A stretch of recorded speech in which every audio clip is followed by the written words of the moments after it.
ಸಂಚಿಕೆ 13. ಆ ಜಾಗದಲ್ಲಿ ಆ ಸಮಯದಲ್ಲಿ ದೇವರುಗಳನ್ನು ನೋಡಿದ ತಕ್ಷಣ ವಂದ್ಯತೆಯನ್ನ ಮನಸ್ಸು ಸ್ವಲ್ಪ ಕಳುಕುಮಂತು. ಕಡಂಬೂರ ಅರಮನೆಯಲ್ಲಿ ದೇವರಾಳ ಹುಚ್ಚಾಟ ಆಡಿದ ಮೇಲೆ ಆವಾಗ ಅವನು ಹೇಳಿದ ಮಾತುಗಳು ನೆನಪು ಬಂತು. ಮಧ್ಯ ಕಡಲಲ್ಲಿ ಸುಡಿಗಾಳಿಯಲ್ಲಿ ಹುಕ್ಕುತ್ತಾ ಇದ್ದ ಸಮಯದಲ್ಲಿ ರವಿದಾಸನು ದೇವರಾಳನ್ನು ಮಾತಾಡಿದ ಮಾತುಗಳು ಜ್ಞಾಪಕಕ್ಕೆ ಬಂತು. ಅವುಗಳಲ್ಲಿ ಎಷ್ಟು ನಿಜ ಎಷ್ಟು ಕಲ್ಪನೆ ಅಂತ ಕಂಡುಹಿಡಿಯೋದು ಕಷ್ಟ. ಆದ್ರೂ ಅವ್ರುಗಳಿಗೆ ಏನೋ ಒಂದು ಮರ್ಮವಾದ ಭಯಂಕರವಾದ ಸಂಚಲ್ಲಿ ಪಾಲ್ಗೊಂಡಿದ್ದಾರೆ ಅನ್ನೋದು ನಿಶ್ಚಯ. ಅವ್ರುಗಳಲ್ಲಿ ಒಬ್ಬನತ್ರ ಈ ಸಮಯ ಅದನ್ನು ಇಂಥ ನಿರ್ಮಾನುಷವಾದ ಜಾಗದಲ್ಲಿ ಸಿಕ್ಕಾಕೊಂಡವಲ್ವಾ ಅಂತ ನೆನೆಸ್ಕೊಂಡ. ಅವನತ್ರ ಇಂದ ತಪ್ಪಿ ಕುದುರೆಯನ್ನು ಬೇಗವಾಗಿ ತಟ್ಟಿಬಿಟ್ಕೊಂಡು ಹೋಗಿಬಿಡೋಣ ಅಂತ ಒಂದು ಕ್ಷಣ ಅಂದ್ಕೊಂಡ. ಆ ನೆನಪಿನಿಂದ ಸುತ್ತಮುತ್ತ ನೋಡಿದ. ದೂರದಲ್ಲಿ ಬೆಂಕಿನ ಬೆಳಕು ಕಾಣಿಸ್ಕೊತಾ ಇತ್ತು. ಅದು ಮಶಾಣವಾಗಿಯೇ ಇರಬೇಕು. ಯಾವುದೋ ಒಂದು ಮಣ್ಣಿನ ಇದು ಬೆಂಕಿಗೆ ಎರೆಯಾಗ್ತಾ ಇತ್ತು. ಆ ಮಣ್ಣಿನ ಆ ಮೈನಲ್ಲಿ ಉಸಿರಿದ್ದ ಕಾಲದಲ್ಲಿ ಎಷ್ಟೆಷ್ಟು ಆಸಾಪಾಸಗಳಿಂದ ಅವು ಸಿಕ್ಕಾಕೊಂಡಿರುತ್ತೆ.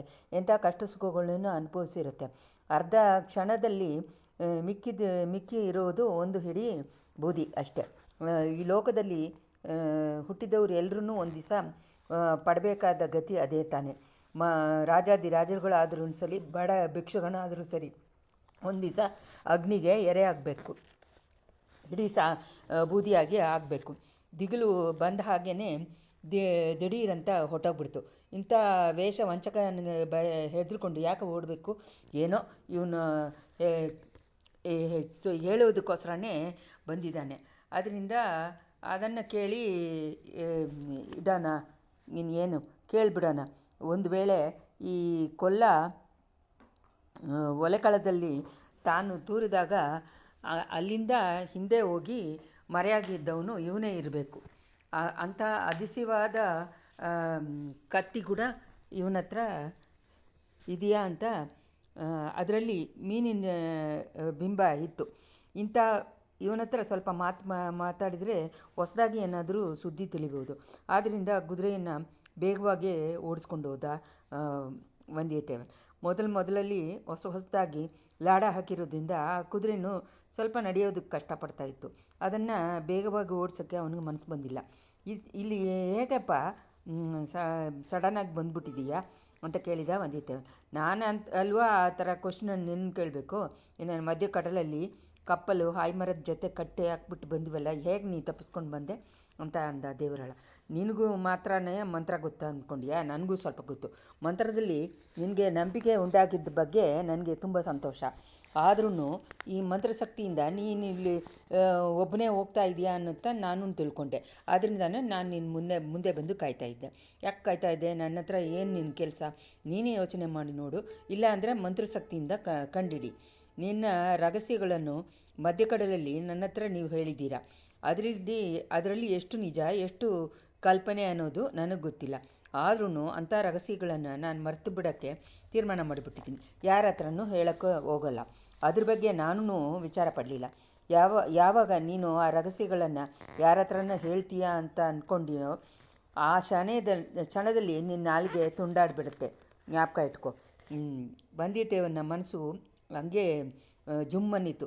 ತಂಜೆನಲ್ಲೂ ಲಂಕೆನಲ್ಲೂ ಅವನು ಮೀಟ್ ಮಾಡಿದ ಮೂಗಿ ಹುಡುಗಿಯ ಬಗ್ಗೆ ನೆನಪು ಬಂತು. ಸ್ವಲ್ಪ ಹೊತ್ತು ಸುಮ್ಮನೆ ನಡೀತಾ ಇದ್ದ. ಈ ಪಾಪಿ ಯಾತಕ್ಕೋಸ್ಕರ ನಮ್ಮನ್ನು ಹಿಂಬಾಲಿಸ್ತಾ ಇದ್ದಾನೆ? ಇವನ ಹತ್ರ ತಪ್ಪಿಸ್ಕೊಂಡು ಹೋಗೋದಕ್ಕೆ ದಾರಿ ಏನು? ಕೋಡಿಕೆರೆಯಿಂದ ಬಂದು ಹೋಗಿದ್ದಾಗೆ ಇಲ್ಲೂ ಏನಾದರೂ ಕೆಸರಿನ ಹೊಳೆ ಇದ್ದರೆ ಎಷ್ಟು ಚೆನ್ನಾಗಿರ್ತಾ ಇತ್ತು. ಆದ್ರೂ ಆ ಹಾರಿನಲ್ಲಿ ಅವನ್ನ ಹಿಡಿದು ತಳ್ಳಿಬಿಟ್ಟು ಹೋಗ್ಬೋದಾ? ಏನೂ ಯೂಸ್ ಇಲ್ಲ. ಹಾರಿನಲ್ಲಿ ತಣ್ಣೀರು ಜಾಸ್ತಿ ಇಲ್ಲ. ಬೇರೆ ಜಾಗ ಏನೂ ಇಲ್ಲದೆ ಇದ್ದೇ ಇದೆ ನಮ್ಮ ಕೈನಲ್ಲಿ ಕತ್ತಿ. ಅದನ್ನು ಎತ್ತು ಬಿಡಬೇಕಾಗಿದೆ. ತಮ್ಮ ನೀನೇನು ಅಂದ್ಕೊಂಡಿದ್ಯಾ ಅಂತ ನನಗೆ ಚೆನ್ನಾಗಿ ಗೊತ್ತು. ಆದರೆ ಅದು ಕೈ ಕೂಡೋದಿಲ್ಲ. ಸುಮ್ಮನೆ ಏನೂ ಟ್ರೈ ಮಾಡಬೇಡ. ವந்திಯತ್ತೇವನ ಮಾತನ್ನು ಅರ್ಧದಲ್ಲಿ ನಿಲ್ಸೋಕ್ಕೆ ಇಷ್ಟಪಡ್ತಾ. ಅವನಿಂದ ತಪ್ಪೋದಕ್ಕೆ ಏನು ಅಂತ ಯೋಚನೆ ಮಾಡೋಕ್ಕೆ ಸ್ವಲ್ಪ ಅವಕಾಶ ಬೇಕು. ಅಷ್ಟು ತನಕ ಏನಾದರೂ ಮಾತು ಕೊಡುತ್ತಾ ಬರಬೇಕು. ನಿನ್ನ ಜೊತೆ ಇದ್ದನಲ್ಲ ರವಿದಾಸ, ಅವನೆಲ್ಲಿ? ದೇವರಾಳ ಒಂದು ದೆವ್ವದ ನಗಿದ್ಬಿಟ್ಟು ಅದು ನಿನಗಲ್ವ ಗೊತ್ತಾಗಬೇಕು? ರವಿದಾಸನೆಲ್ಲಿ ಅಂತ ಕೇಳಿದ. ವந்திಯತ್ತೇವನು ಶಾಕಾದ. ರವಿದಾಸನ ಬಗ್ಗೆ ಮಾತು ಎತ್ತಿರಬಾರ್ದು. ಎತ್ತಿದ್ದೇ ತಪ್ಪು. ರವಿದಾಸನ್ನ ಇವನು ನೋಡಿ ಮಾತಾಡಿಬಿಟ್ಟು ನಮ್ಮನ್ನು ನೋಡ್ತಾ ಇದೆ ಏನು ಅಂತ ಯೋಚನೆ ಮಾಡ್ತಾ ಇದ್ದಾನೋ. ಯಾಕೆ ತಮ್ಮ ಸುಮ್ಮನೆ ಇದೆಯಾ? ರವಿದಾಸನ ಎಲ್ಲಿ ಅಂತ ಹೇಳೋದಿಲ್ವಾ? ಹೋದರೆ ಹೋಗಲಿ. ಆ ಓಡಿಸ್ಕೊಂಡು ಬಂದ್ಲಲ್ಲ ಆ ಪೂಂಗುಳಿಯಲ್ಲಿ, ಅದನ್ನಾದರೂ ಹೇಳು. ವದಿತೇವನ್ ಹಾವನ್ನು ತುಳಿದ ಹಾಗೆ ಹೆದರ್ಬಿಟ್ಟ. ಆಮೇಲೆ ಮಾತಾಡೋಕ್ಕೆ ಅವನಿಗೆ ಯೋಚನೆ ಆಗಿತ್ತು. ಅವಳ ಬಗ್ಗೆನೂ ನೀ ಏನು ಹೇಳೋದಿಲ್ವೇನೋ? ಹೋದರೆ ಹೋಗಲಿ, ಅವಳನ್ನ ನೀ ನೆನೆಯೋದಕ್ಕೆ ಸರಿಯಾದ ಕಾರಣ ಇರಬೇಕು. ಸ್ವಲ್ಪ ಮುಂಚೆ ಒಂದು ಪ್ರೀತಿಯ ಹಾಡು ಹೇಳಿದೆಯಲ್ಲ, ಅದನ್ನು ಅವಳನ್ನ ನೆನೆಸ್ಕೊಂಡೆ ಹಾಡಿದೆಯಾ? ಇಲ್ಲ, ಸತ್ಯವಾಗಿಲ್ಲ ಅಂತ ವಲ್ಲವರೇನು ತುಂಬ ಬೇಗ ಹೇಳ್ದ. ಯಾಕೆ ನಿನಗೆ ಇಷ್ಟೊಂದು ಇಂಟ್ರೆಸ್ಟು? ಯಾಕೆ ಇಷ್ಟೊಂದು ಅಹಂಕಾರ? ಸರಿ, ಅದ್ರ ಬಗ್ಗೆ ಎಲ್ಲ ಮಾತಾಡ್ಕೊಂಡಿರೋಕ್ಕೆ ಇವಾಗ ಅವಕಾಶ ಇಲ್ಲ. ಯಾಕೆ ನನ್ನ ಕುದುರೆನ ದಾರವನ್ನು ಹಿಡ್ಕೊಂಡೇ ಬರ್ತಾ ಇದೆಯಾ? ಬಿಟ್ಟಾಕು, ನಾನು ಹೋಗ್ತೀನಿ, ಅರ್ಜೆಂಟ್ ಕೆಲಸ ಇದೆ. ನಾನು ಬಂದ ಕೆಲಸವನ್ನು ನೀನಿನ್ನೂ ಕೇಳಿಲ್ವಲ್ಲ? ಹೇಳಿದರೆ ತಾನೇ ಕೇಳೋದು. ಈ ಮುಲೆ ಅಟ್ಟಂಗರೆಯಿಂದ ಒಂದು ಅತಿಶಯ ಶಕ್ತಿ ಇದೆ. ಇಲ್ಲಿ ಯಾರು ಏನನ್ನು ಅಂದ್ಕೊಳ್ತಾರೋ ಅದು ಅವ್ರಿಗೆ ತಕ್ಷಣ ಫಲಿತವಾಗುತ್ತೆ. ನಾನೇನು ಇಷ್ಟಪಟ್ಟಿಲ್ವಲ್ಲ, ಅದು ಸುಳ್ಳು. ನೀನು ಯಾರನ್ನು ನೆನೆಸ್ಕೊಂಡು ನಿನ್ನ ಪ್ರೀತಿಯ ಹಾಡನ್ನು ಹಾಡಿದೆಯೋ ಅವಳು ನಿನ್ನನ್ನು ನೋಡೋಕ್ಕೆ ಇಷ್ಟಪಡ್ತಾ ಇದ್ದಾಳೆ. ನೀನು ಇಷ್ಟಪಟ್ಟರೆ ನೋಡ್ಬೋದು. ಯಾವಾಗ? ಇವತ್ತು ರಾತ್ರಿನೇ ನೋಡ್ಬೋದು. ಇದೇನು ಕತೆ ಅಲ್ಲ ತಮ್ಮ, ಅಲ್ಲಿ ನೋಡು ಅಂತ ದೇವರಾಳನ್ನು ತೋರಿಸಿದ್ದ. ಅವ್ರು ಹೋಗಿದ್ದ ಜಾಗದಿಂದ ಸ್ವಲ್ಪ ದೂರದಿಂದ ಏನೋ ಒಂದು ಕಾಣಿಸ್ಕೊಳ್ತಾ ಇತ್ತು, ಸಣ್ಣಕ್ಕೆ ಕಾಣಿಸ್ಕೊಳ್ತಾ ಇತ್ತು. ವದಿತೇವನ್ ಶಾರ್ಪಾಗಿ ನೋಡ್ದ. ಅದು ಒಂದು ಪಲ್ಲಕ್ಕು ಅಂತ ಅವನಿಗೆ ಗೊತ್ತಾಯಿತು. ಮುಚ್ಚ ಹಾಕಿದ್ದ ಪಲ್ಲಕ್ಕು. ಆಹಾ, ಆ ಪಲ್ಲಕ್ಕು ಎಲ್ಲೂ ಹೋಗ್ತಾ ಇದೆ? ಎಲ್ಲಿ? ಪಳುವೂರು ಎಳೆರಾಣಿ ಅವರು ಇದು ಅಲ್ವಾ, ಪಲ್ಲಕ್ಕಲ್ವಾ ಇದು? ಒಂದು ವೇಳೆ ಅದರೊಳಗೆ ನಂದಿನಿ ಇದ್ದಾಳೆ ಏನು? ಅದನ್ನು ತಿಳ್ಕೊಳ್ಳೋಕ್ಕೆ ಅವನ ಇಂಟ್ರೆಸ್ಟನ್ನ ಅವನು ಕಂಟ್ರೋಲ್ ಮಾಡೋಕ್ಕಾಗ್ತಿಲ್ಲ. ಆದ್ರೂ ಕುದುರೆಯನ್ನು ಆ ಪಲ್ಲಕ್ಕನ ಹತ್ತಿರ ಕರ್ಕೊಂಡೋಗಿ ನಿಲ್ಲಿಸ್ದ. ದಾಟಿ ಚಿತ್ರ ಹಾಕಿದ್ದ ಆ ಪಲ್ಲಕ್ಕಿನಲ್ಲಿ ತೆರೆ ಮುಚ್ಚಿತ್ತು. ತೆರೆ ಆಡೋ ಹಾಗೇನೋ ಅನಿಸಿತು. ತಕ್ಷಣ ವದಿತೇವನ್ ಕುದುರೆಯಿಂದ ಕೀಳೆಗೆ ದೂಕಿದ. ಅದೇ ಕ್ಷಣದಲ್ಲಿ ದೇವರಾಳನ ಗಂಟ್ಲಿಂದ ಒಂದು ವಿಚಿತ್ರವಾದ ಧ್ವನಿ ಬಂತು. ಅಕ್ಕಪಕ್ಕದಲ್ಲಿ ಇರುವ ಪೊದೆಗಳ ಮಧ್ಯದಿಂದ 7-8 ಜನ ಬಂದು ಹಾರಿ ಬಂದರು. ವದಿತೇವನ್ ಮೇಲೆ ಬಿದ್ದರು. ಅವನಿಗೆ ಅಲ್ಲಿ ಇಲ್ಲಿ ಅಲ್ಲಾಡೋಕ್ಕಾಗಲಿಲ್ಲ. ಕಾಲುಗಳು ಕೈನಲ್ಲೂ ಬಟ್ಟೆಯಿಂದ ಕಟ್ಟಿದ್ರು, ಕಣ್ಣನ್ನು ಕಟ್ಟಿದ್ರು. ಅವನ ಕತ್ತಿಯನ್ನು ಒಬ್ಬನು ಬಲವಂತವಾಗಿ ಎತ್ಕೊಂಡ. ಆಮೇಲೆ ವದಿತೇವನನ್ನು ಪಲ್ಲಕ್ಕಿನೊಳಗೆ ಎತ್ತಿ ಹಾಕಿದ್ದ. ತಕ್ಷಣ ಕೆಲವರು ಆ ಪಲ್ಲಕ್ಕನ್ನು ಎತ್ಕೊಂಡು ವೇಗವಾಗಿ ನಡೆದರು. ಮಿಕ್ಕಿದ್ದವರು ಮುಂದೆ ಹಿಂದೆ ಹೋಗ್ತಾಯಿದ್ರು. ದೇವರಾಳನ ಮುಂಚೆ ದಾರಿ ತೋರಿಸ್ಕೊಂಡು ಹೋದ. ಒಬ್ಬನು ಆ ಕುದುರೆಯನ್ನು ಹಿಡ್ಕೊಂಡು ನಡೆದ. ಇಷ್ಟು ಒಂದು ಕ್ಷಣದಲ್ಲಿ ನಡೆದು ಮುಗಿಸ್ಬಿಡ್ತು. ಕಣ್ಮೂಡಿ ತೆಗೆಯೋ ಅಷ್ಟರಲ್ಲಿ ಅಂತ ಆದರೆ ಹೆಚ್ಚಿಲ್ಲ. ವದಿತೇವನ್ ತನ್ನನ್ನು ಇಷ್ಟು ಜನ ಬಂದು ಒಂದೇ ಕಾಲದಲ್ಲಿ ಹೊಡೆದ ತಕ್ಷಣ ಅವನು ಆಶ್ಚರ್ಯವಾಗಿ ಹಂಗೆ ನಿಂತುಬಿಟ್ಟ. ಅಂಥ ಒಂದು ಇದನ್ನು ಅವನು ಎದುರು ನೋಡಲಿಲ್ಲ. ಪಲ್ಲಕ್ಕಿನಲ್ಲಿ ಅವನು ಎತ್ತಾಕ್ಬಿಟ್ಟು ಪಲ್ಲಕ್ಕು ಜರುಗೋ ತನಕ ಅವನಿಂದ ಏನೂ ಮಾಡೋಕ್ಕಾಗಲಿಲ್ಲ. ಏನು ನಡೀತಾ ಇದೆ ಅಂತ ತಿಳ್ಕೊಳ್ಳೋಕ್ಕೂ ಆಗ್ತಿಲ್ಲ. ಆದ್ರೂ ಪಲ್ಲಕ್ಕು ಸ್ವಲ್ಪ ದೂರ ಹೋದ್ಮೇಲೆ ಸ್ವಲ್ಪನೇ ಮನಸ್ಸು ಕ್ಲಿಯರ್ ಆಯಿತು. ಕಣ್ಣಿನ ಕಟ್ಟು ಸುಲಭವಾಗಿ ಜಾರಿ ಬಿತ್ತು. ಕಟ್ಟಿಯಿಂದ ಕೈಗಳಿಂದ ಪಲ್ಲಕ್ಕನ ತೆರೆಯನ್ನು ಸರಿಸ್ಕೊಂಡು ನೋಡ್ದ. ನದಿಕೆರೆಯಿಂದ ಅಡ್ಡ ಹೋಗ್ತಾ ಇದ್ದಿದ್ದ ಪಲ್ಲಕ್ಕು ಎಲ್ಲೋ ಹೋಗ್ತಾ ಇದೆ ಅಂತ ತಿಳ್ಕೊಂಡ. ಅವನ ಕಾಲಿನ ಕಟ್ಟುಗಳನ್ನು ಬಿಡಿಸ್ಕೊಂಡು ಸ್ವಲ್ಪ ಅವನು ಸ್ವತಂತ್ರವಾಗಿ ಆಗೋದು ಅಷ್ಟೊಂದು ಕಷ್ಟ ಆಗಿಲ್ಲ. ಪಲ್ಲಕ್ಕಿನಿಂದ ದೂಕೋದನ್ನು ಈಸಿಯಾಗಿರುತ್ತೆ. ಕುದುರೆನೋ ಹಿಂದೆ ಬರ್ತಾ ಇತ್ತು. ಆ 7-8 ಜನನೂ ಎತ್ತಿ ಹಾಕ್ಬಿಟ್ಟು ಕುದುರೆ ಮೇಲೆ ಹಾರ್ಕೊಂಡು ಹೋಗೋದು ಅವನಿಗೆ ದೊಡ್ಡ ಕೆಲಸ ಅಲ್ಲ. ಆದರೆ ಆ ಥರ ಮಾಡ್ಬೋದಾ ಅಂತ ಯೋಚನೆ ಮಾಡಿದೆ. ಆದರೆ ಏನೋ ಒಂದು ಅಡ್ಡ ಬಂತು. ಆ ಪಲ್ಲಕ್ಕಿನೊಳಗೆ ಒಂದು ಅಪೂರ್ವವಾದ ಸ್ಮೆಲ್ ಬರ್ತಾ ಇತ್ತು. ಅದು ಮೊದಲು ಅವನಿಗೆ ಖುಷಿಯನ್ನು ಕೊಡ್ತು. ಆಮೇಲೆ ಅದರಿಂದ ಬಿಡಿಸ್ಕೊಳ್ಳೋಕ್ಕಾಗದೆ ಮನಸ್ಸು ಬರಲಿಲ್ಲ. ಈ ಪಲ್ಲಕ್ಕು ತನ್ನನ್ನು ಎಲ್ಲಿ ಕರ್ಕೊಂಡು ಹೋಗ್ತಾ ಇದೆ, ನಂದಿನಿ ಹತ್ರ ತಾನೇ ಹೋಗ್ತಾ ಇದೆ ಅಂತ ಊಹಿಸೋದಕ್ಕೆ ತುಂಬ ಕಾರಣಗಳಿತ್ತು. ಅವಳನ್ನ ನೋಡಬೇಕು ಅನ್ನೋ ಆಸೆ ಅವನ ಮನಸ್ಸಿನಲ್ಲೂ ಇತ್ತು. ಬರ್ತಾ ಅದು ತುಂಬ ಜಾಸ್ತಿ ಆಗೋಯ್ತು. ಅವನಿಗೆ ಎಷ್ಟೋ ಆಕ್ಷೇಪಗಳನ್ನು ಬಂತು. ಆಕ್ಷೇಪಗಳನ್ನೆಲ್ಲ ಮೀರಿ ಅವನಿಗೆ ಆಸೆ ವಿಸುರುಬಾಕೊಂಡಿತ್ತು. ಏನೇ ಮಾಡಿಬಿಡ್ತಾಳೆ ನಮ್ಮನ್ನು, ಯಾತಕ್ಕೋಸ್ಕರ ಕರಿತಾ ಇದ್ದಾಳೆ ನೋಡಿಬಿಡ್ಬೋದು. ಏನಾದರೂ ತಿಳ್ಕೊಳಕ್ಕಾಗಿದ್ರೆ ತಿಳ್ಕೊಬೋದು. ಏನಾದರೂ ಸಂಚು ಮಾಡಿದರೆ ಆ ಸಂಚು ಮಾಡೋಕ್ಕೆ ತನ್ನಿಂದ ಆಗದೆ ಹೋಗುತ್ತಾ ಏನು? ತಿರ್ಗಾನು ಅವಳನ್ನ ನೋಡುವ ಹಾಗೆ ಸಂದರ್ಭ ಸಿಗತ್ತೋ ಇಲ್ವೋ ಅನ್ನೋದು ಅನುಮಾನನೇ. ತಂಜಾವೂರಿಗೆ ಹೋಗಬೇಕಾಗಿದ್ದ ಅವಶ್ಯಕತೆ ಬರ್ತಾ ಇಲ್ಲ. ಅಲ್ಲಿ ಹೋಗೋದಕ್ಕೂ ಅಪಾಯಕರ. ಅದಕ್ಕಿಂತ ದಾರಿನಲ್ಲೇ ನೋಡಿಬಿಡೋದು ತುಂಬ ಈಸಿಯಾದ ಕೆಲಸ. ಇನ್ನೂ ಒಂದು ಸತಿ ಅವಳನ್ನು ನೋಡಿಬಿಡೋಣ.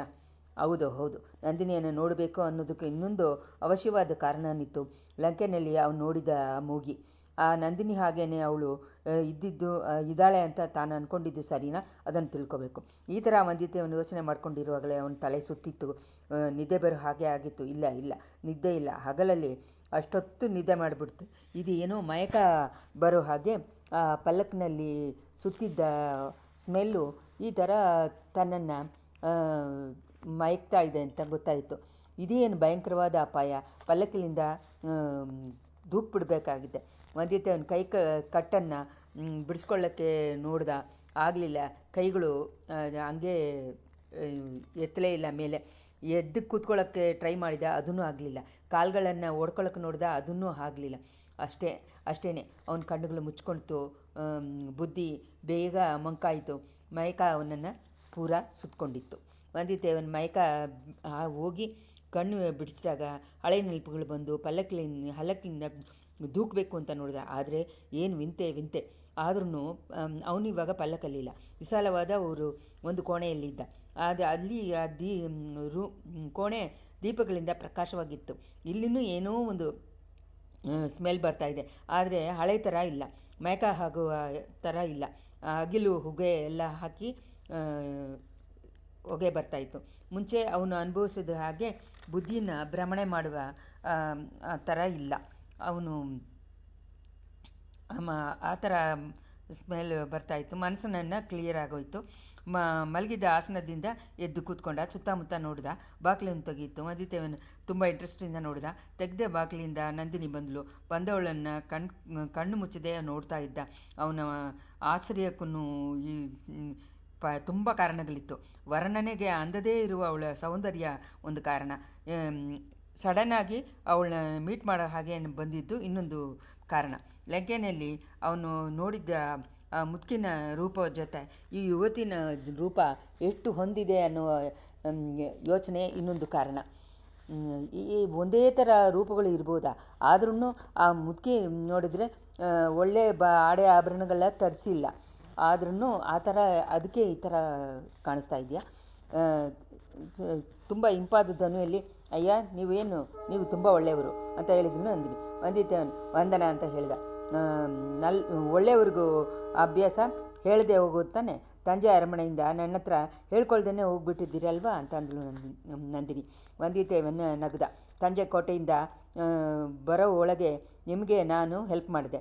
ನನ್ನ ಬೆರಳಿಂದ ದಾಟಿ ಉಂಗುರವನ್ನು ನೀವು ತೊಗೊಂಡೋಗಿದ್ದೀರ. ಅದನ್ನೆಲ್ಲ ತಿರುಗಿ ಕೊಟ್ಬಿಟ್ಟು ಅದು ಹೋಗಿರ್ಬೇಕಲ್ವಾ ಅಂತ ಕೇಳಿದ. ವಂದಿತೆಯನ್ನು ನಾಚಿಕೆಯಿಂದ ಮೌನವಾಗಿದ್ದ. ಎಲ್ಲೂ ಹೋಗಿದ್ದೆ, ಇವಾಗಲಾದರೂ ಅದನ್ನು ತಿರ್ಗಾ ಕೊಡ್ಬೋದಲ್ವಾ? ಎಲ್ಲಿ ಅದನ್ನು ಇವಾಗ ತಿರ್ಗಾ ಕೊಡ್ಬೋದಲ್ವಾ? ಅದನ್ನು ಉಪಯೋಗ ತಿರುಗಿ ಹೋಗ್ಬಿಡ್ತೀಯಲ್ಲ. ತಿರ್ಗಾನು ತಂಜೆ ಕೋಟೆಗೆ ಬರೋ ಯೋಚನೆ ನಿಮ್ಗೆ ಇಲ್ಲ ತಾನೆ ಅಂತ ಹೇಳಿ ನಂದಿನಿ ತನ್ನ ಹೂವಿನಂಥ ಕೈಯನ್ನು ತೋರಿಸಿದಳು. ದೇವಿ ಆ ಮುದ್ರೆ ಉಂಗುರ ಲಂಕೆ ದಳಪತಿ ಬೂದಿ ವಿಕ್ರಮಕೇಸರಿ ಕಿತ್ಕೊಂಡ್ಬಿಟ್ರು. ಆದ್ದರಿಂದ ಅದನ್ನು ತಿರ್ಗಾ ಕೊಡೋಕ್ಕಾಗಲಿಲ್ಲ. ಕ್ಷಮಿಸ್ಬಿಡಿ ಅಂತ ಅಂದ ವಂದಿತೆ. ನನ್ನ ಜನ್ಮ ಛತ್ರೋ ಹತ್ರ ತಾನೇ ನೀವು ಕೊಟ್ಟು ಬಂದಿದ್ದೀರಾ ಆ ಉಂಗುರವನ್ನು. ತುಂಬ ನೀವು ವಿಶ್ವಾಸವಾದ ಮನುಷ್ಯರು. ನಾನು ಕೊಟ್ಟುಬಿಟ್ಟಿಲ್ಲ, ಬಲವಂತವಾಗಿ ಎತ್ಕೊಂಡ್ರು. ವಾಣದಿರಾಯರ ಕೊಲದಲ್ಲಿ ಜನಿಸಿದ ವೀರಾದಿ ವೀರ ಬಲವಂತಕ್ಕೆ ಹಾಗೆ ಹೋಗಿ ಒಂದು ಕೆಲಸ ಮಾಡಿದ್ದೀರಾ. ನನ್ನಿಂದ ನಂಬಕ್ಕಾಗಲಿಲ್ವಲ್ಲ ಅಮ್ಮಣಿ. ಇಲ್ಲೇ ಈ ಸಮಯ ನಾನು ಬಂದಿರೋದನ್ನು ಬಲವಂತ ಕಾರಣವಾಗುತ್ತಾನೆ. ನಿಮ್ಮ ಆಳುಗಳು ನಿಜವಾಗಿ ಹೇಳಿ ಅಯ್ಯ, ನಿಮ್ಗೆ ಚೆನ್ನಾಗಿ ನೆನೆಸ್ಕೊಂಡು ಹೇಳಿ. ಬಲವಂತದಿಂದ ಮಾತ್ರ ನೀವು ಇಲ್ಲಿ ಬಂದಿರಾ? ಇಷ್ಟಪಟ್ಟು ಬರಲಿಲ್ವಾ? ಹಲ್ಲಕ್ಕಿನಲ್ಲಿ ಏರಿದ ತಕ್ಷಣ ಕೆಳಗೆ ದೂಕಿ ಹೋಗೋದಕ್ಕೆ ನಿಮಗೆ ಸಂದರ್ಭ ಬಂದಿಲ್ವಾ ಅಂತ ನಂದಿನಿ ಕೇಳಿದ ಕ್ವಶನ್ಗಳು ತುಂಬ ಶಾರ್ಪಾಗಿರೋ ಅಂಬು ಥರ ಅವನ ಮನಸ್ಸಿನಲ್ಲಿ ತೂತು ಮಾಡಿತು. ಹೌದು, ಇಷ್ಟಪಟ್ಟೆ ಬಂದೆ ಅಂತ. ಯಾತಕ್ಕೋಸ್ಕರ ಬಂದಿರಿ ನೀವು? ಯಾತಕ್ಕೋಸ್ಕರ ನನ್ನನ್ನು ಕರ್ಕೊಂಬರೋಕ್ಕೆ ಹೇಳಿದಿರಿ? ನನ್ನ ಉಂಗುರವನ್ನು ಕೇಳೋಕ್ಕೆ. ಅದು ಮಾತ್ರ ತಾನೆ. ಇನ್ನೂ ಒಂದು ಕಾರಣ ಇದೆ. ನನ್ನ ಗಂಡನನ್ನು ಸೇಫ್ಟಿಗೋಸ್ಕರ ಇದ್ದಿದ್ದ ಆ ನೆಲವರೆ ಒಳಗೆ ಅವತ್ತು ರಾತ್ರಿ ನೀವು ಇದ್ರಲ್ವಾ? ವಂದಿತೆಯನ್ನು ಶಾಕದ. ನನಗೆ ಗೊತ್ತಿಲ್ಲ ಅಂತ ಅಂದ್ಕೊಂಡಿದ್ದೀರಿ? ತುಂಬ ಲಕ್ಷಣವೇ. ನನಗೆ ಗೊತ್ತಿಲ್ಲದೆ ಇದ್ದರೆ ಆವತ್ತು ನೀವು ತಪ್ಪಿಸಿ ಹೋಗೋಕ್ಕಾಗಿರುತ್ತಾ? ದೇವಿ: ಹೌದು, ನನಗೂ ಗೊತ್ತು. ದೊಡ್ಡ ಬಡವೇಟರಿಗೂ ಗೊತ್ತು. ನಿನಗೆ ಅಲ್ಲೇ ನಿನ್ನನ್ನು ಕೊಂದಾಕ್ಬಿಡಕ್ಕೆ ಹೇಳಿ ಪಳವೇಟರೆ ಸೊರಂಗ ದಾರಿಯಿಂದ ಕಾವಲನಿಗೆ ಆಂಚೆ ಹಾಕಿದ್ರು. ಅವನು ಆ ಕಡೆ ಹೋದ್ಮೇಲೆ ನಾನು ಅದನ್ನು ಚೇಂಜ್ ಮಾಡಿ ಹೇಳಿಬಿಟ್ಟೆ. ಆದ್ದರಿಂದ ನೀವು ಬದುಕಿದ್ರಿ, ನಿಮ್ಮ ಅಂದವಾದ ನಿಮ್ಮ ಗಳಿಯ ಆ ಬದುಕೆ ಸಿಕ್ಕಾಕೊಂಡ. ಇಲ್ಲಾಂದರೆ ಆ ಪೊಕ್ಕಿಷ ನೆಲವರೆ ಹತ್ರ ಮುತ್ತಿನ ಗುಂಪಿನ ಮಧ್ಯೆ ನಿಮ್ಮ ಮೂಳೆಗಳು ಇವಾಗ ಬಿದ್ದಿರುತ್ತೆ. ವಂದ್ಯತೆಯನ್ನು ಆಶ್ಚರ್ಯ ಕಡಲಲ್ಲಿ ಮುಳುಗಿದ. ಅವಳು ಹೇಳಿದ್ದೆಲ್ಲ ನಿಜ ಅಂತ ಅಂದ್ಕೊಂಡು ಅವನಿಂದ ನಂಬಕ್ಕಾಗಿಲ್ಲ. ನಿಜಾನ ಬಿಟ್ಟರೆ ಆವತ್ತು ಅಲ್ಲಿ ನಾನು ಬಚ್ಚಿಟ್ಕೊಂಡಿರೋದು ಇವ್ರಿಗೆ ಹೇಗೆ ಗೊತ್ತಾಯಿತು? ಸಂಪ್ರದಾಯದಕ್ಕಾವುದು ನಾವು ಥ್ಯಾಂಕ್ಸ್ ಹೇಳಬೇಕು. ಅದನ್ನು ಅವಶ್ಯ ಅಂತ ಕರೆದು ಅಮ್ಮಣಿ ಅಂತ ಹೇಳಕ್ಕೆ ಶುರು ಮಾಡಿದೆ. ಬೇಡ, ಮನಸ್ಸಿನಲ್ಲಿ ಇಲ್ಲದೆ ಇರೋದನ್ನು ಹೊರಗಡೆ ಯಾಕೆ ತೋರಿಸ್ಕೊಳ್ತೀರಾ? ನನಗೆ ವಿಶ್ವಾಸ ನೀವು ಹೇಳಬೇಡ. ಇಲ್ಲ ದೇವಿ, ನಿಮ್ಮ ಉಸಿರನ್ನು ಅವತ್ತು ನಾನು ಕಾಪಾಡಿದ ಬಗ್ಗೆ ಯಾತಕ್ಕೋಸ್ಕರ ಹೇಳಿದೆ ಗೊತ್ತಾ? ನಿಮ್ಮ ವಿಶ್ವಾಸವನ್ನು ಎದುರು ನೋಡಿ ಅಲ್ಲ, ತಿರ್ಗಾನು ಆ ಸೊರಂಗ ದಾರಿಯನ್ನು ನೀವು ಉಪಯೋಗಿಸಕ್ಕೆ ನೋಡಬೇಡ ಅಂತ ಹೇಳಕ್ಕೆ. ಆದರೆ ಇವಾಗ ಅಲ್ಲಿ ತುಂಬ ಶಾರ್ಪಾಗಿ ಜಾಸ್ತಿ ಕಾವಲುಗಳು ಹಾಕ್ಬಿಟ್ಟಿದ್ದಾರೆ. ತಿರ್ಗಾನು ಆ ಕಡೆ ಹೋಗೋ ಉದ್ದೇಶ ನನಗಿಲ್ಲ. ಅದ್ಯಾಕೆ ಇರುತ್ತೆ? ಹೆಲ್ಪ್ ಮಾಡಿದವರನ್ನು ನೆನೆಯೋ ಪದ್ಧತಿನೇ ನಿಮಗೆಲ್ವಲ್ಲ. ನಿಮ್ಮಿಂದ ನಿಮ್ಮ ಸ್ನೇಹಿತ ಆ ಬದುಕು ಉಳ್ಳದ. ಅವನ್ನ ನನ್ನ ಅರಮನೆಗೆ ಕರ್ಕೊಂಬಂದು ಅವನಿಗೆ ವೈದ್ಯ ಮಾಡಿ ಅವನ್ನ ಗುಣ ಮಾಡಿ ನಾನು ಕಳಿಸಿದೆ. ಅದ್ರಲ್ಲಿ ನಿಮಗೆ ತೃಪ್ತಿ ತಾನೇ? ಅಲ್ಲ, ನಂಬಿಕೆ ದ್ರೋಹದಿಂದ ಸ್ನೇಹ ದ್ರೋಹನೂ ನಿಮ್ಮ ಜೊತೆ ಹುಟ್ಟಿದ್ದ. ನಂದಿನಿಯನ್ನ ಮಾತು ಒಂದೊಂದು ವಿಷಬಾಣ ಹಾಗೆ ಅವನ ಮನಸ್ಸಿನಲ್ಲಿ ತೂತು ಮಾಡಿಬಿಡ್ತು. ಅವನು ತುಂಬ ಒದ್ದಾಡ್ಬಿಟ್ಟ. ನಿಮ್ಮ ಜೊತೆ ಕೋಡಿಗರಿಗೆ ಬಂದಿದ್ದ ವೈದ್ಯರ ಮಗನನ್ನು ನಿಮ್ಮ ಬದಲಾಗಿ ಹಿಡ್ಕೊಂಬಂದ್ಬಿಟ್ರು. ಅವನೇನಾಗಿದ್ದಾನಂತೆ ವಿಚಾರಿಸ್ತೀರಾ? ನಿಮ್ಮನ್ನು ಕೇಳಬೇಕು ಅಂತ ಅಂದ್ಕೊಂಡೆ, ಹೇಳ್ತೀನಿ. ಆದರೆ ನೀವು ಇಲ್ಲಿಂದ ಲಂಕೆಯಿಂದ ಹೊರಟ ಯುವರಾಜ ಅರುಳ್ಮೊಳಿವರ್ಮ ಏನಾದರೂ ಅದನ್ನು ಹೇಳಿದರೆ ನಾನು ವೈದ್ಯರ ಮಗನ ಬಗ್ಗೆ ಹೇಳ್ತೀನಿ. ವಂದಿತೇವನ ಮೈಯನ್ನು ಒಂದು ಎತ್ತು ಹಾಕ್ಬಿಡ್ತು. ಯುವರಾಜನ ಬಗ್ಗೆ ತಿಳಿಯೋದಕ್ಕೆ ತನ್ನನ್ನೇ ಇವಳು ಈ ಥರ ಹಿಂಸೆ ಮಾಡಿಬಿಟ್ಲ ಅಂತ ಏಮಾರಿ ಹೋಗಬಾರ್ದು ಅಂತ ತೀರ್ಮಾನಿಸ್ಕೊಂಡ. ಅರಸಿ, ಅದ್ರ ಬಗ್ಗೆ ಮಾತ್ರ ನನ್ನನ್ನು ಕೇಳಬೇಡ ಅಂತಂದು. ಹೌದು, ಅದ್ರ ಬಗ್ಗೆ ಮಾತ್ರ ಕೇಳಬಾರ್ದು. ಕೇಳಿದ್ರೂ ನಿಮ್ಮಿಂದ ಏನು ಆನ್ಸರ್ ಬರಲ್ಲ ಅಂತ ನಂಗೆ ಗೊತ್ತು. ನಿಮ್ಮ ಲವರ್ ಹೇಗಿದ್ದಾಳೆ ಅದ್ರ ಬಗ್ಗೆ ಆದರೂ ನನಗೆ ಹೇಳ್ಬೋದಲ್ವಾ? ವಂದಿತೇವನ ಕಣ್ಗಳಲ್ಲಿ ಬೆಂಕಿ ಬಂತು. ಯಾರನ್ನು ಹೇಳ್ತಾ ಇದ್ದೀರಾ? ಜಾಗ್ರತೆ ಅಂತಂದ. ಆಹಾ, ನಾನು ಜಾಗ್ರತೆಯಿಂದನೇ ಇದ್ದೀನಿ. ಆ ಪಳೆಯ ಮಹಾರಾಣಿಯನ್ನು ಹೇಳೋದಾಗೆ ಅನ್ಕೋಬೇಡ. ಅವಳು ನಿಮ್ಮನ್ನು ಕಣ್ಣೆಡುತ್ತೂ ನೋಡಲ್ಲ. ತನ್ನ ಕಾಲಿನಲ್ಲಿ ಅಂಟಿಕೊಂಡಿದ್ದ ದೂಸಿಗೆ ಸಮಾನವಾಗಿ ನಿಮ್ಮನ್ನು ಧೂಳಿಗೆ ಸಮಾನವಾಗಿ ನಿಮ್ಮನ್ನು ಅನ್ಕೊಳ್ತಾಳೆ. ನೀವು ಲಂಕೆಯಲ್ಲಿ ಹೋಗಿ ಸೇರಿಸ್ಬಿಟ್ಟು ತಿರ್ಗನ್ ಕರ್ಕೊಂಬಂದ್ರಲ್ವಾ, ಆ ಓಡಿಸುವ ಹೆಣ್ಣು ಪೂಂಗುಳ್ಳಿ, ಅವಳು ನಿಮ್ಮ ಲವರ್ ಅಲ್ವಾ? ಇಲ್ವೇ ಇಲ್ಲ. ಅವಳ ಲವ್ವರನ್ನು ಅವಳೇ ನನಗೆ ತೋರಿಸಿದ್ಲು. ಮಧ್ಯರಾತ್ರಿಯಲ್ಲಿ ಕೋಡಿಕೆರೆಯಲ್ಲಿ ಕೆಸರಿನ ನೆಲದಲ್ಲಿ ಇಂದ ಬರುವ ಕೊಳ್ಳಿವಾಯಿ ಪಿಸಾಸುಗಳನ್ನು ನನಗೆ ತೋರಿಸಿದ್ಳು. ಅವರೇ ತನ್ನ ಪ್ರೀತಿ ಗೆಳೆಯರು ಅಂತ ಹೇಳಿದ್ಲು. ಅವಳು ಭಾಗ್ಯಶಾಲಿ. ಯಾಕೆಂದರೆ ಅವಳನ್ನ ಲವ್ವರನ್ನು ಅವಳು ಶೈನಿಂಗ್ ಆಗಿ ತೋರಿಸಿದ್ದಾಳೆ, ಪ್ರಕಾಶವಾಗಿ ಕಣ್ಮುಂದೆ ಬಂದಿದ್ದಾರೆ. ನನ್ನ ಲವರ್ಗಳು ಕತ್ಲೆಯಲ್ಲಿ ಇರೋರು, ರೂಪನೇ ಗೊತ್ತಾಗದೆ ಕತ್ಲೆ ಹೋಗಿದ್ದ ಹಾಳು ಮಂಟಪದಲ್ಲಿ ನೀವು ಯಾವಾಗಲಾದರೂ ಮಧ್ಯರಾತ್ರಿಯಲ್ಲಿ ಮಲಗಿದ್ದು ಉಂಟಾ? ಅಲ್ಲಿ ಬ್ಯಾಟ್ಗಳನ್ನು ಆಂದೆಗಳನ್ನು ರೆಕ್ಕೆಗಳನ್ನು ಚಡಪಡ ಅಂತ ಹೊಡ್ಕೊಂಡು ಆ ಕತ್ಲೆ ಮಂಟಪದಲ್ಲಿ ರೂಪ ಗೊತ್ತಿಲ್ಲದೇನೆ ಅಲೆದು ತಿರುದಾಡೋನ್ನ ನೋಡಿದ್ದೀರಾ? ಆ ಥರ ಬಿಂಬಗಳು ನಿಮ್ಮ ಮನವಾಗಿ ಮಂಟಪದಲ್ಲಿ ಸುಮ್ಮನೆ ಸುತ್ತಾನೇ ಇರ್ತದೆ. ರೆಕ್ಕೆಗಳಲ್ಲೆಲ್ಲ ಹೊಡ್ಕೊಳ್ತಾ ಇದೆ. ನನ್ನ ಮನಸ್ಸನ್ನು ಹೊಡಿತಾ ಇದೆ. ನನ್ನ ಕೆನ್ನೆಯನ್ನು ಅದನ್ನ ರೆಕ್ಕೆಯಿಂದ ಒರೆಸ್ಕೊಂಡು ಹೋಗ್ತಾ ಇದೆ. ಆ ಕತ್ಲೆ ರೂಪಗಳು ಎಲ್ಲಿಂದ ಬಂತು? ಎಲ್ಲಿ ಹೋಗ್ತಾ ಇದೆ? ಯಾಕೆ ನನ್ನ ಸುತ್ತಿ ಬರ್ತಾ ಇದೆ? ಅಯ್ಯೋ, ನಿಮಗೆ ಗೊತ್ತಾ? ಈ ಥರ ಹೇಳಿಬಿಟ್ಟು ನಂದಿನಿ ಹುಚ್ಚು ಬಂದವಳು ಹಾಗೆ ಕಣ್ಗಳಿಂದ ಅಲ್ಲಿ ಇಲ್ಲಿ ನೋಡಿದ್ಳು. ವಂದಿತೆಯನ್ನ ವಜ್ರವಾದ ಮನಸ್ಸು ಕೂಡ ಕಲಗಿ ಹೋಯಿತು. ಒಂದು ಕಡೆ ಹಿಂಸೆಯನ್ನು, ಇನ್ನೊಂದು ಕಡೆ ಏನೂ ಅಂತ ಗೊತ್ತಿಲ್ಲದೆ ಇರೋ ಭಯನೂ ಅವನ ಮನಸ್ಸಿನಲ್ಲಿ ಸೇರ್ಕೊಂಡ್ಬಿಡ್ತು. ದೇವಿ, ಬೇಡ, ಸ್ವಲ್ಪ ಶಾಂತಿ ಮಾಡಿ ಅಂತಂದ.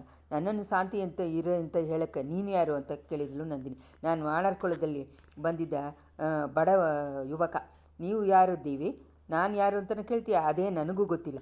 ಅದನ್ನು ಕಂಡುಹಿಡಿಕೆಯನ್ನೇ ಟ್ರೈ ಮಾಡ್ತಾಯಿದ್ದೀನಿ. ನಾನು ಯಾರು? ಮನುಷ್ಯ ಹೆಣ್ಣ? ಅಲ್ಲ ದೆವ್ವನ ಪಿಚಾಚ ಅಂತ ಕೇಳ್ತಾ ಇದ್ದೀರಾ? ಇಲ್ಲ, ದೇವಲೋಕದಿಂದ ಅಪ್ಪಿತಪ್ಪಿ ಬಂದ ದೇವತೆ ಹೆಣ್ಣಾಗೂ ಇರ್ಬೋದು. ಅಲ್ವಾ?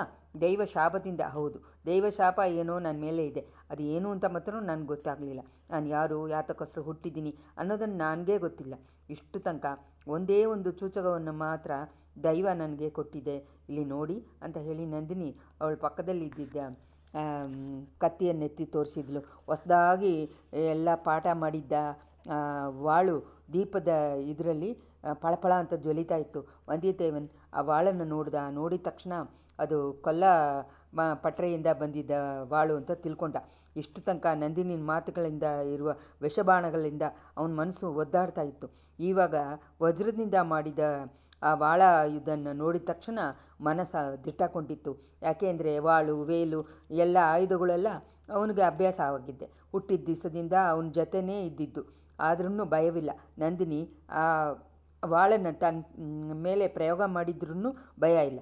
ದೇವಿ, ನೋಡಿದ್ದೀನಿ, ವಾಳನ್ನು ನೋಡಿದ್ದೀನಿ, ತುಂಬ ಕೆಲಸ ಎಲ್ಲ ಮಾಡಿರುವ ಈ ವಾಳಿದು, ರಾಜಕುಲಕ್ಕೆ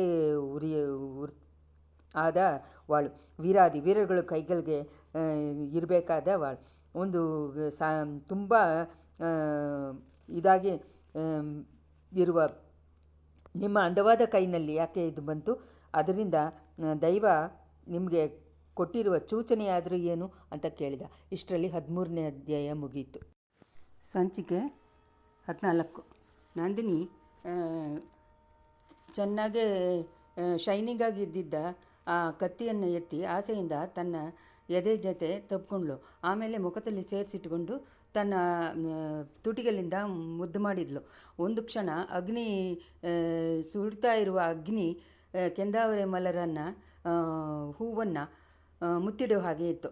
ಆ ಮರುಕ್ಷಣ ರಕ್ತವರ್ಣ ಮೇಘ ಪೂರ್ಣಚಂದ್ರನನ್ನು ಅಡ್ಡ ಬಂದು ತಡೆಯೋ ಹಾಗೆ ಇತ್ತು.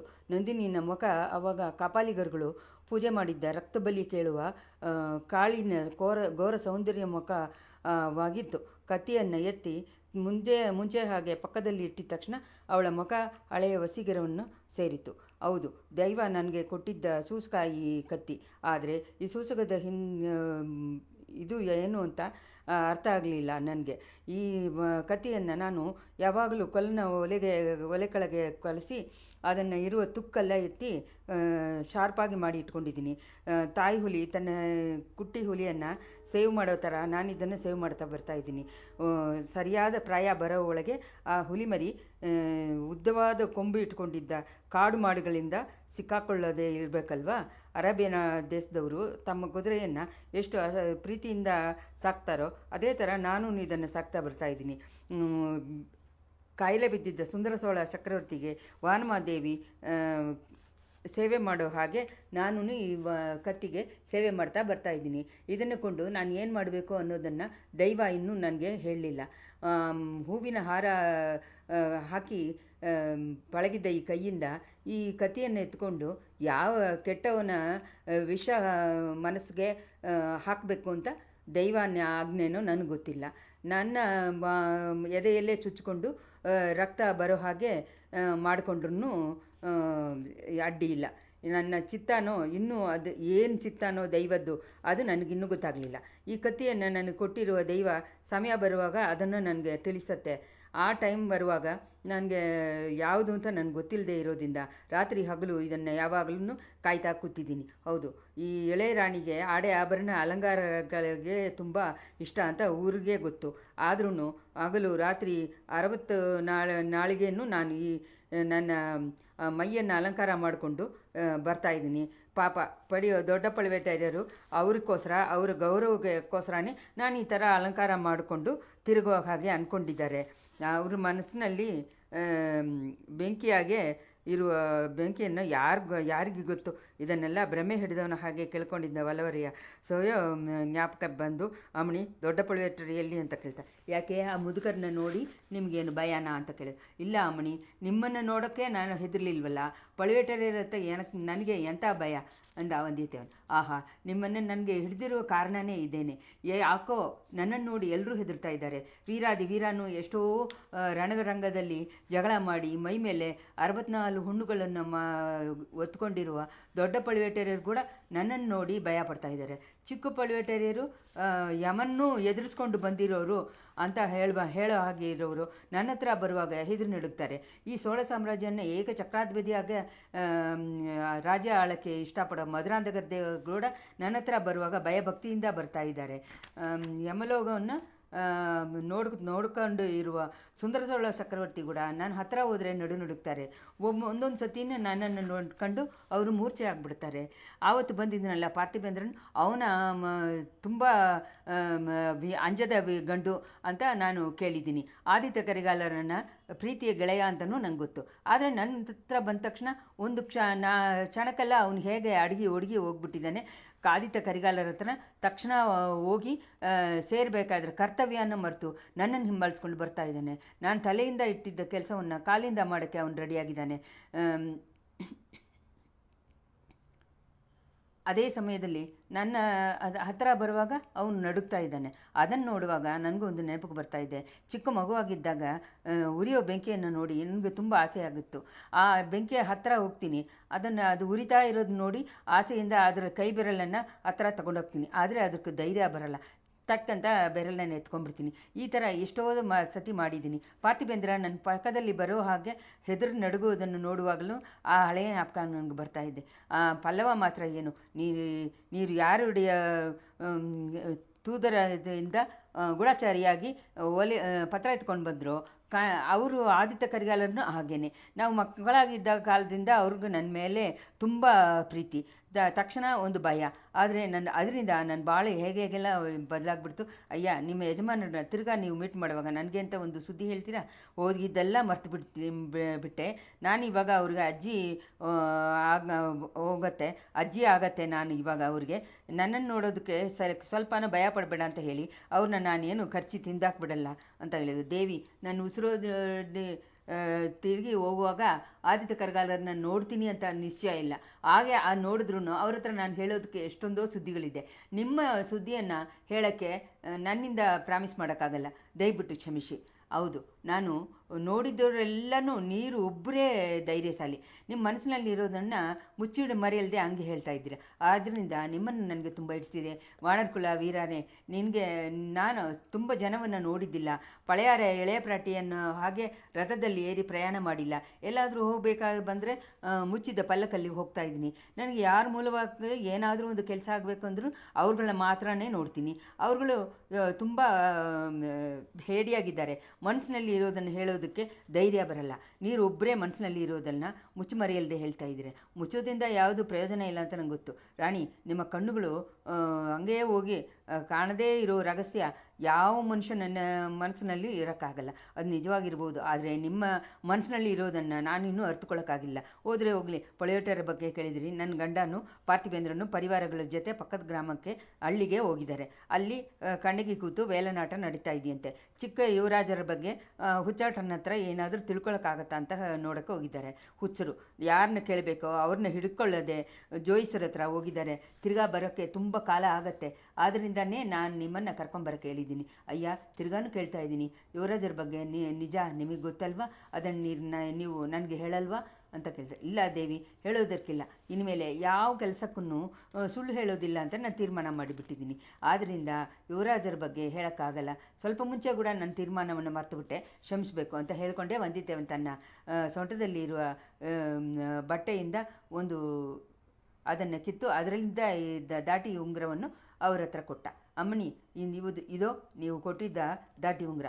ಇಲ್ಲಿ ಶ್ರೀಲಂಕಾನಲ್ಲಿ ಬೂದಿ ವಿಕ್ರಮಕೇಸರನ ಆಳುಗಳು ಇದನ್ನು ನನ್ನ ಹತ್ರ ಇಂದು ಬಲವಂತವಾಗಿ ಎತ್ಕೊಂಡಿದ್ದು ನಿಜಾನೇ. ಆದರೆ ಸೇನಾಪತಿ ತಿರ್ಗಾ ಕೊಟ್ಬಿಟ್ರು. ಇದೋ ನಿಮ್ಮ ಹತ್ರ ಸೇರ್ಪಿಸ್ಬಿಟ್ಟೆ, ನೀವು ತಗೊಂಡು ನನಗೆ ಮನಸ್ಸು ದಯ ಮಾಡಬೇಕು ಅಂತ ಹೇಳಿ ಆ ಉಂಗುರವನ್ನು ಕೊಟ್ಟ.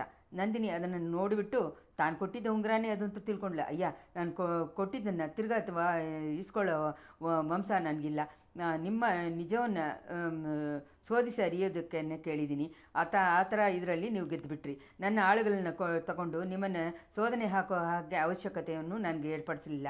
ಉಂಗುರವನ್ನು ನನ್ನ ಜ್ಞಾಪಕವಾಗಿ ನೀರೇ ಇಟ್ಕೊಳ್ಳಿ ಅಂತ ನೀವೇ ಇಟ್ಕೊಳ್ಳಿ. ಅಮ್ಮಣಿ, ಯೋಚನೆ ಮಾಡಿ ಹೇಳಿ. ಇದು ನನ್ನ ಹತ್ರ ಇದ್ದರೆ ತಿರ್ಗಾ ಅವಶ್ಯ ಬರುವಾಗ ನಾನು ಅದನ್ನು ಉಪಯೋಗಿಸಬೇಕಾಗುತ್ತೆ. ಅದ್ರ ಬಗ್ಗೆ ಏನು ಯೋಚನೆ ಇಲ್ಲ. ಹೇಗೆ ಬೇಕಾದರೂ ಯೂಸ್ ಮಾಡ್ಕೊಳ್ಳಿ. ನನ್ನನ್ನು ಇವಾಗ ತಿರ್ಗಾ ನಿಮ್ಮನ್ನು ಕಣ್ಣು ಕಟ್ಟಿ ಪಲ್ಲಕ್ಕಿನಲ್ಲಿ ಎತ್ಕೊಂಡು ಹೋಗೋಕೆ ಹೇಳ್ತೀನಿ. ನಿಮ್ಮನ್ನು ಹಿಡಿದಿದ್ದ ಜಾಗದಲ್ಲೇ ಬಿಟ್ಬಿಡ್ತಾರೆ. ನಾನು ಅದಕ್ಕೆ ಬೇಡ ಅಂದರೆ ಈ ಹಾಳ ಬಿದ್ದಿದ್ದ ಅರಮನೆಯಿಂದನೂ ಕೋಟೆಯಿಂದನೂ ನಿಮ್ಮಿಂದ ಹೋಗೋಕ್ಕಾಗಲ್ಲ. ತಿರ್ಗಾ ಒಟ್ಟಿದ್ದ ಕಡೆಗೆ ಬರ್ತಾ ಇರ್ತೀರ. ದೇವಿ, ಏನು ಈ ಕೋಟೆ, ಈ ಹಾಳು ಬಿದ್ದಿದ್ದ ಅರಮನೆ? ಹೌದು, ಇದನ್ನು ಒಂದು ಕಾಲದಲ್ಲಿ ಪಲ್ಲವ ಚಕ್ರವರ್ತಿಗಳು ಇದನ್ನು ಇಟ್ಕೊಂಡಿದ್ರು. ಆಮೇಲೆ ಸೋಳ ದೇಶ ಪಾಂಡ್ಯ ಅವರುಗಳು ಹೊಸ ಆಗಿತ್ತು. ಪಾಂಡ್ಯ ರಾಜಗಳು ಕೆಲವೇ ಸತಿ ಅರಮನೆಯಲ್ಲಿ ಇದ್ದರು. ವಿಜಯಾಲಯ ಸೋಳ ಕಾಲದಲ್ಲಿ ಇಲ್ಲೇ ಒಂದು ದೊಡ್ಡ ಯುದ್ಧನೇ ನಡೆಯಿತು. ಕೋಟೆ ಕುಸಿದು ಬಿದ್ದೋಯ್ತು. ಅರಮನೆಯಲ್ಲಿ ಅರ್ಧ ಕಿತ್ತೋಯ್ತು. ಮಿಕ್ಕಿದ್ದ ಜಾಗದಿಂದ ಇವಾಗ ಇರೋದ್ರಲ್ಲೇ ಇವಾಗ ನಾವಿದ್ದೀವಿ. ಈ ಕೋಟೆಯನ್ನು ಕೆಲವರು ಪಲ್ಲವರಾಯನ ಕೋಟೆಯನ್ನು, ಇನ್ನು ಕೆಲವರು ಪಾಂಡ್ಯರಾಯನ ಕೋಟೆಯನ್ನು ಅಂತ ಹೇಳ್ತಾರೆ. ಎರಡನ್ನಲ್ಲೂ ನಿಜ ಇದೆ. ಆದರೆ ಒಳ್ಳೆ ಚೆನ್ನಾಗಿ ದಾರಿ ಗೊತ್ತಿರೋರಿಗೆ ತಾನೇ ಇದರೊಳಗೆ ಬಂದುಬಿಟ್ಟು ಹೊರಗಡೆ ಹೋಗೋಕ್ಕಾಗತ್ತೆ. ಏನು ಹೇಳ್ತೀರಾ? ನನ್ನ ಆಳುಗಳನ್ನ ಕರ್ಕೊಂಬರಲ್ಲ, ಅದನ್ನು ನೀರೇ ಜಾಗ ಕಂಡು ಹಿಡಿದು, ಇಲ್ಲ ದೇವಿ ಇಲ್ಲ, ನನಗೆ ಅದನ್ನೆಲ್ಲ ಮಾಡೋಕ್ಕೆ ಇವಾಗ ನನಗೆ ಪುರ್ಸೊತ್ತಿಲ್ಲ, ನೀವು ಯಾರನ್ನು ಕರ್ಕೊಂಬಂದ್ರೋ ಅವರೇ ನನ್ನನ್ನು ಕರ್ಕೊಂಡು ಹೋಗಿ ಬಿಡಲಿ. ಆದರೆ ಹೋಗೋದ್ರಿಗೆ ಮುಂಚೆ ನನ್ನನ್ನೇ ನೀವು ಕರೆದು ಬರೋ ಹಾಗೆ ಹೇಳಿದ ಕಾರಣ ಏನು ಅಂತ ಏನೂ ಇಲ್ವಾ? ನಾನು ನಿಮಗೆ ಮಾಡಬೇಕಾದ ಹೆಲ್ಪ್ ಏನೂ ಇಲ್ವಾ? ಆ ಥರ ಏನಾದರೂ ಇದ್ದರೆ ಹೇಳಿ, ಒಳ್ಳೆಯದು. ನೀವು ಕೇಳೋದ್ರಿಂದ ಹೇಳ್ತೀನಿ. ಹಾರೋ ಕುದುರೆ ಒಂದು ನನಗೆ ಬೇಕು. ನಿಮ್ಮಿಂದ ಸಂಪಾದನೆ ಮಾಡಿ ಕೊಡೋಕ್ಕಾಗತ್ತಾ? ಏನು ಹಾರೋ ಕುದುರೆನ? ಹೌದು, ಹಾರೋ ಕುದುರೆನ. ಹಾರೋದು ಹಾಗೆ ಅತಿವೇಗವಾಗಿ ಓಡುವ ಕುದುರೆಯನ್ನು ಕೇಳ್ತಾ ಇದ್ದೀರಲ್ವ? ಇಲ್ಲ, ನನ್ನ ಅಂಥ ಕುದುರೆ ಮೇಲೆ ಹತ್ತಕ್ಕೆ ಆಗಲ್ಲ. ಭೂಮಿನಲ್ಲಿ ಕಾಲು ಇಟ್ಟು ಓಡೋ ಕುದುರೆಯನ್ನು ನಾನು ಕೇಳಲಿಲ್ಲ. ಆಕಾಶದಲ್ಲಿ ಹಾರೋ ಕುದುರೆ ನನಗೆ ಬೇಕು. ಯಾಕೆ? ಸ್ವರ್ಗಲೋಕಕ್ಕೆ ಹೋಗೋಕ್ಕ? ನನ್ನ ನೋಡಿದರೆ ಸ್ವರ್ಗಕ್ಕೆ ಹೋಗೋ ಥರ ಇದೆಯಾ? ಅಲ್ಲ, ಪುಣ್ಯ ಮಾಡಿದವಳು, ಅಷ್ಟು ಪುಣ್ಯ ಮಾಡಿದವಳಲ್ಲ, ಕೆಟ್ಟ ಪಾಪಗಳು ಮಾಡಿದ್ದೀನಿ. ಸ್ವರ್ಗದಲ್ಲಿ ಇರೋರು ಪುಣ್ಯ ಮಾತ್ರ ಮಾಡಿದ್ದಾರೆ, ಅಲ್ಲಿನೂ ಪಾಪಗಳು ಮಾಡಿದ್ದಾರೆ. ಅದಕ್ಕೆ ಪರಿಹಾರ ಮಾಡೋಕ್ಕೆ ಭೂಲೋಕಕ್ಕೆ ಬರ್ತಾರೆ. ಬಂದ ಕೆಲಸ ಆದ ತಕ್ಷಣ ಸ್ವರ್ಗಕ್ಕೆ ಹೋಗ್ತಾರೆ. ಇಲ್ಲ, ನನಗೆ ಸ್ವರ್ಗಕ್ಕೆ ಹೋಗೋಕ್ಕೆ ಇಷ್ಟ ಇಲ್ಲ. ಇಲ್ಲಿ ಎಲ್ಲೋ ಒಂದು ಡೆಸರ್ಟ್ ಇದೆಯಂತೆ, ಅದ್ರ ಮಧ್ಯೆ ಏನೋ ಕಲ್ಲುಗಳು, ದೊಡ್ಡ ದೊಡ್ಡ ಕಲ್ಲುಗಳಿದೆಯಂತೆ, ಅದ್ರ ಮೇಲೆ ಗರಿಕೆ ಹುಲ್ಲು ಕೂಡ ಬೆಳೆಯಲ್ವಂತೆ. ಆ ಥರ ಇದರಲ್ಲಿ ಒಂದು ಸಮಯದಲ್ಲಿ ದಿಗಂಬರ ಜೈನರುಗಳು ಇದ್ದು ತಪಸ್ ಮಾಡ್ತಾ ಇದ್ರಂತೆ. ಈಗ ಅವುಗಳು ನರಿಗಳು ಅವುಗಳಲ್ಲಿ ಇರ್ತಾ ಇದೆ. ದೇವಲೋಕ ಅಮರಾವತಿ ನಗರಕ್ಕಿಂತ ಇದೇ ನನಗೆ ತುಂಬ ಇಷ್ಟ. ದೇವಿ, ನಿಮ್ಮ ಆಸೆ ತುಂಬ ಅತಿಶಯವಾದಿದೆ. ಆ ಹಾರೋ ಕುದುರೆ ಮಾತ್ರ ಸಿಕ್ಬಿಟ್ರೆ ಆ ಡೆಸರ್ಟ್ಗೆ ಹೋಗ್ತೀನಿ, ಅಲ್ಲಿಂದ ಲಂಕೆಗೆ ಹೋಗ್ತೀನಿ, ಅಲ್ಲಿಂದ ದೊಡ್ಡ ದೊಡ್ಡ ಚಿಗರಗಳೆಲ್ಲ ನೋಡ್ತೀನಿ. ಆ ಕುದುರೆ ಮೇಲೆ ಹತ್ತಿ ಅದನ್ನೆಲ್ಲ ನಾನು ನೋಡೋಕ್ಕೆ ಇಷ್ಟಪಟ್ಟಿದ್ದೀನಿ. ಅಲ್ಲಿ ಉರಿಯೋ ಬೆಂಕಿ ಮಧ್ಯದಲ್ಲಿ ಇರೋ ಹಾಗೆ ಅನಿಸುತ್ತೆ ಅಂತೆ. ಅಲ್ಲೆಲ್ಲ ಹೋಗೋಕ್ಕೆ ನೋಡ್ತೀನಿ. ತುಂಬ ಚಳಿ ಆಗತ್ತಂತೆ. ಸಮುದ್ರ ನೀರೆಲ್ಲ ಕೂಡ ಐಸ್ಗಡ್ಡೆ ಥರ ಆಗೋಗುತ್ತಂತೆ. ಮನುಷ್ಯರುಗಳು, ಮೃಗಗಳು ನಡ್ಕೊಂಡು ಹೋಗೋ ಥರ ಇರುತ್ತಂತೆ. ಹಾರುಗುದ್ರ ಮೇಲೆ ಅದೆಲ್ಲ ನೋಡೋಕ್ಕೆ ಇಷ್ಟಪಡ್ತದೆ. ದೇವಿ, ನನ್ನಿಂದ ಅಂಥ ಕುದುರೆಯನ್ನು ನಿಮಗೆ ಕೊಂಡು ಬರೋಕ್ಕಾಗಲ್ಲ. ಆದ್ದರಿಂದ ನೀವು ಹೇಳಿದ ಜಾಗ ಕೇಳೋಕ್ಕೆ ಹೋಗೋಕ್ಕೆ ಸುಲಭವಾದ ದಾರಿ ಇದೆ. ಒಂದು ಒಳ್ಳೆ ಹಡಗಿನಲ್ಲಿ ಹತ್ತಿ ಹೋದರೆ ಅರ್ಧ ಕ್ಷಣದಲ್ಲಿ ಲಂಕೆಗೆ ಹೋಗಿಬಿಡೋದು. ಕಪ್ಪಲೇರಿ ಹೋದರೆ ಅಯ್ಯ, ನನಗೆ ಆ ದಾರಿ ಇಲ್ಲ ಅಂತ ಗೊತ್ತಿಲ್ಲ, ಇದೆ ಅಂತ ಗೊತ್ತಿಲ್ವಾ? ಸಮುದ್ರವನ್ನು ನೋಡಿದ್ರೆ ಭಯ, ಕಪ್ಪಲಲ್ಲಿ ಹತ್ತೋದಂದರೆ ಭಯ, ನದಿಯನ್ನು ಹಡಗಲ್ಲಿ ದಾಟುವಾಗ ಹಡಗು ಸ್ವಲ್ಪ ಅಲ್ಲಾಡಿದ್ರೂ ಕೂಡ ಭಯ. ಆದ್ದರಿಂದ ನಿಮ್ಮ ಯೋಚನೆ ನನಗೆ ಸ್ವಲ್ಪನೂ ಉಪಯೋಗ ಇಲ್ಲ. ನೀವು ಹೋಗಿ ಬರ್ಬೋದು. ದೇವಿ, ಬೇರೆ ಏನೂ ನಿಮ್ಮ ಹತ್ರ ಹೇಳೋದಕ್ಕಿಲ್ವಾ? ಇಲ್ಲ, ನೀರೇನೋ ಹೇಳೋ ಹಾಗೆ ಇಷ್ಟಪಡೋ ಹಂಗೆ ಕಾಣುತ್ತೆ. ಒಂದು ಕ್ವಶನ್ ಕೇಳೋಕ್ಕೆ ಇಷ್ಟಪಡ್ತೀನಿ, ಅದಕ್ಕೆ ಮಾತ್ರ ಆನ್ಸರ್ ಹೇಳಬೇಕು. ಕೆಲವು ದಿನಕ್ಕೆ ಮುಂಚೆ ನೀವು ಲಂಕೆಗೆ ಬಂದಿದ್ದೀವಲ್ಲ, ಅನುರಾಧಪುರ ಬೀದಿಗಳಲ್ಲೆಲ್ಲ ಕತ್ಲೆಯಲ್ಲಿ ತನಿಯಾಗಿ ಸಪ್ರೇಟಾಗಿ ನಿಂತಿದ್ದೀರಾ? ಇಲ್ಲವೇ ಇಲ್ಲ. ಈ ಪಳವೇಟರ ಅರಮನೆಯಲ್ಲಿ ಒಂದು ಹೊತ್ತು ಕೂಡ ನನಗೆ ಇಲ್ಲಿಂದ ಹೋಗೋಕ್ಕಾಗಲ್ಲ. ನಿಮ್ಗೆ ಯಾಕೆ ಅನುಮಾನ ಬಂತು? ಅಮ್ಮಣಿ, ಲಂಕೆನಲ್ಲಿ ಕೆಲವು ದಿನಕ್ಕೆ ಮುಂಚೆ ನಿಮ್ಮನ್ನು ನೋಡಿದ್ದೀನಿ. ಅಲ್ಲ, ನಿಮ್ಮ ಹಾಗೆ ಒಂದು ರೂಪವನ್ನು ನೋಡಿದೆ. ಹಾರೋ ಕುದುರೆ ಎಲ್ಲ ಅಂತ ಹೇಳ್ತೀರಲ್ಲ, ಒಂದು ವೇಳೆ ನಿಜವಾಗ್ಲೂ ಆ ಕುದುರೆ ನಿಮ್ಮ ಹತ್ರ ಇದ್ದರೆ ಅಲ್ಲಿ ಹತ್ತಿ ಇಲ್ಲಿ ಬಂದುಬಿಟ್ರು ಅಂತ ಅಂದ್ಕೊಂಡ್ರೆ. ಆದರೆ ಇವಾಗ ಆಡೆ ಆಭರಣಗಳು ಹಾಕ್ಕೊಂಡು ಅಲಂಕಾರವಾಗಿ ಅವಾಗಿರಲಿಲ್ಲ. ಸಾಧಾರಣವಾದ ಒಂದು ಸೀರೆ ಉಟ್ಕೊಂಡು ಮೈನಲ್ಲಿ ಏನೂ ಒಡವೆಗಳು ಹಾಕ್ಕೊಳ್ಳದೆ ಕೂದಲನ್ನು ಹಾಗೆ ಬಿಟ್ಕೊಂಡು ನಿಂತಿದ್ದೀರಾ. ಆ ಸ್ತ್ರೀ ನೀವಲ್ವಾ? ಇಲ್ಲ, ನಾನಲ್ಲ. ನೀವು ನೀರು ಹೇಳುವ ಆ ಸ್ತ್ರೀ ಬಾಯಿ ತೆಗೆದು ಏನಾದರೂ ಮಾತಾಡಿದ್ರೆ? ಇಲ್ಲ, ಜಾಡೆಯಿಂದಾನೇ ಮಾತಾಡಿದ್ರು. ಆದ್ರೂ ನಿಮಗೆ ಮಂತ್ರಶಕ್ತಿ ಇರುವ ಮಂತ್ರವಾದಿಗಳ ಜೊತೆ ಇದು ಇದೆಯಲ್ಲ, ಸಂದರ್ಭ ಇದೆಯಲ್ಲ, ಅದರಿಂದ ಅಂಥ ಮಂತ್ರಶಕ್ತಿಯಿಂದ ನಿಮ್ಮ ಸೂಕ್ಷ್ಮ ರೂಪ ಅಲ್ಲಿ ಬಂದಿರ್ಬೋದಲ್ವ? ನನ್ನ ಸೂಕ್ಷ್ಮ ಶರೀರನೋ ಇಲ್ಲ ಅಂದರೆ ನಿಮಗಾಗೇ ಇರುವ ಮಾತಾಡೋದೇ ಹಾಗೆ ಒಂದು ಹೆಂಗಸಾಗಿ ಇರಬೇಕು. ನಿನ್ನ ರೂಪ ನೋಟ ಎಲ್ಲೋ ದೂರದಲ್ಲಿ ಹೋಗಿತ್ತು. ಒಂದು ನಟಿಸಿರ್ಬಿಟ್ಲು. ಅಯ್ಯ, ಸ್ವಲ್ಪ ಮುಂಚೆ ನನಗೇನಾದರೂ ಹೆಲ್ಪ್ ಮಾಡಬೇಕು ಅಂತ ಹೇಳುವ ಹಾಗೆ ಹೇಳಿದ್ರಳು. ಹೌದು, ಆದರೆ ನೀವು ಹೇಳೋದು ನಿಜವಾಗಿ ಹೇಳಿದ ಮಾತು ತಾನೆ, ಅನುಮಾನವಿಲ್ಲ. ಹಾಗಾದರೆ ಇದನ್ನು ಕೇಳಿ, ಯಾವಾಗಲಾದರೂ ಒಂದು ಸಮಯ ತಿರ್ಗಾನ ಆ ಸ್ತ್ರೀಯನ್ನು ನೋಡೋಕ್ಕಾದರೆ ಅವಳನ್ನ ಹೆಂಗಾದರೂ ಹಿಡ್ಕೊಂಬಂದು ನನ್ನ ಹತ್ರ ಸೇರ್ಪಿಸ್ಬಿಡಿ. ಅದು ಆದರೆ ಆಗದೇ ಇದ್ದರೆ ನನ್ನನ್ನಾದರೂ ಅವಳನ್ನ ಹತ್ರ ಕರ್ಕೊಂಡೋಗಿ ಅಂತ ಅಂದ್ಲು ನಂದಿನಿ. ಅರ್ಧ ನಾಳಿಗೆಗೆಲ್ಲ ವಂದಿತೇವೆ ತಿರ್ಗಾನ ಮೊಲೆಯಾಟಗಾರೆಯಲ್ಲಿ ನಿಂತ. ಅವನ ಕುದುರೆಯನ್ನು ಪಕ್ಕದಲ್ಲಿ ಬಂದು ನಿಂತು ಅವನ್ನ ಅಲ್ಲೇ ಕರ್ಕೊಂಬಂದವರು ಒಂದು ಕ್ಷಣದಲ್ಲಿ ಮಾಯವಾಗಿಬಿಟ್ರು. ದೇವರಾಳನ್ನು ಕೂಡ ಕಾಣಲಿಲ್ಲ. ಮೊಲೆಯಾಟಗಾರೆಯಿಂದಾನೇ ಕುದುರೆಯನ್ನು ಮೆತ್ತಗೆ ಸಲಿಸ್ಕೊಂಡು ನಂದಿತೇವನ್ ರಾತ್ರಿಯೆಲ್ಲ ಪ್ರಯಾಣ ಮಾಡ್ದ. 3ನೇ ಜಾಮದಲ್ಲಿ ಧೂಮಕೇತು ಅದನ್ನು ಪೂರ್ಣವಾಗಿ ಬೆಳೆದಿತ್ತು. ಆಕಾಶದಲ್ಲಿ ದೊಡ್ಡ ಜಾಗವನ್ನು ಸೇರ್ಕೊಂಡ್ಬಿಡ್ತು. ಮಕ್ಕಳ ಮನಸ್ಸಿನಲ್ಲಿ ಬೀದಿನ ಉಂಟಾಕಿದ್ದ ಧೂಮಕೇತು ಕಾರಣವಾಗಿ ಲೋಕದಲ್ಲಿ ಏನಾದರೂ ವಿಪರೀತ ಆಗುತ್ತೋ, ಅಲ್ಲ ಇದೆಲ್ಲ ಏನಾದ್ರು ಕುರುಡು ನಂಬಿಕೆನಾ ಅಂತ ಅವನು ಚಿಂತೆ ಮಾಡ್ತಾ ಇದ್ದ. ನಂದಿನಿನ ನೆನಪು ಮಧ್ಯೆ ಮಧ್ಯೆ ಬರ್ತಾ ಇತ್ತು. ಅವಳು ಹೇಳಿದ ಮಾತುಗಳೆಲ್ಲ ಅವನ ಮನಸ್ಸಿನಲ್ಲಿ ಚೆನ್ನಾಗೇ ನಾಟ್ಕೊಂಡ್ಬಿಡ್ತು. ಮೊದಲನೇ ಸತಿ ಸಂಜೆ ಅರಮನೆಯಿಂದ ಅವಳನ್ನ ನೋಡಿದಾಗ ಉಂಡಿದ್ದ ಒಂದು ಅಸೂಸೆ ಇವಾಗ ಇಲ್ಲ. ಏನೋ ಒಂದು ಭಯಂಕರವಾದ ಕಷ್ಟಗಳಲ್ಲಿ ಅವಳು ಸಿಕ್ಕಾಕೊಂಡವಳ ಥರ ಅನಿಸಿದ್ಲು. ಅವಳ ಮೇಲೆ ಸ್ವಲ್ಪ ಅನುಕಂಪ ಉಂಟಾಗಿತ್ತು. ಆದ್ರೂ ಅವಳ ಯೋಚನೆ ಏನು, ಅವಳಿಗೆ ಮಾಡೋಕ್ಕೆ ಆಗಿದ್ದ ಕೆಲಸ ತಾನೇ ಏನು, ಅವಳು ಮಾಡೋಕ್ಕೆ ಇಷ್ಟಪಡೋ ಕೆಲಸ ಏನು, ಅವಳ ನಿಜವಾದ ಬಾಳು ಏನು, ಎಲ್ಲ ಒಂದು ಮರ್ಮವಾಗಿ ಇದೆ. ಆದ್ದರಿಂದ ಒಂದು ಕಡೆ ಕೋಪನಿತ್ತು, ಒಂದು ಕಡೆ ಸೌಂದರ್ಯವಾಗಿ ಏನೋ ಒಂದು ಮಾಯಾಸಕ್ತಿ ಇರೋಳು ಅವಳು ಅಂತಲೂ ಅನಿಸಿತ್ತು. ಆದ್ದರಿಂದ ಅವಳ ಜೊತೆ ಇನ್ನು ಯಾವುದು ಸಂಬಂಧನ ಇಟ್ಕೋಬಾರ್ದು ಅಂತಾನೆ ಅವನಿಗೆ ಅನಿಸಿತ್ತು.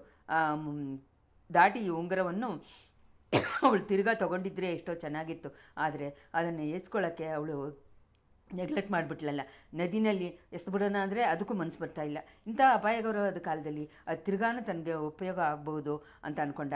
ಯಾತಕ್ಕೋಸ್ಕರ ಎಸಿಬೇಕು? ಪಳೆಯಾರೆಗೆ ಹೋಗಿ ಎಳೆಯ ಪ್ರಾಟಿಯನ್ನು ನೋಡಿ ಎಳೆಬೇಕಾದ ಸುದ್ದಿಯನ್ನು ಹೇಳಿಬಿಟ್ರೆ ಆಮೇಲೆ ಅದನ್ನೇ ಎಸೆದೇ ಬಿಡೋಣ.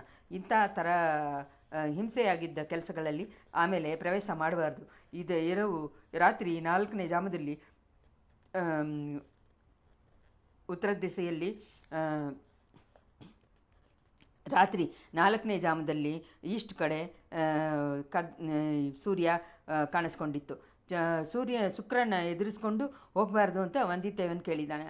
ಕುದುರೆಯನ್ನು ನಿಲ್ಲಿಸ್ಬಿಟ್ಟು ಒಂದು ಮರದಲ್ಲಿ ಕಟ್ಟಿಬಿಟ್ಟು ತಾನು ನೆಲದ ಮೇಲೆ ಮಲಗಿ ನಿದ್ದೆ ಮಾಡಿಬಿಟ್ಟು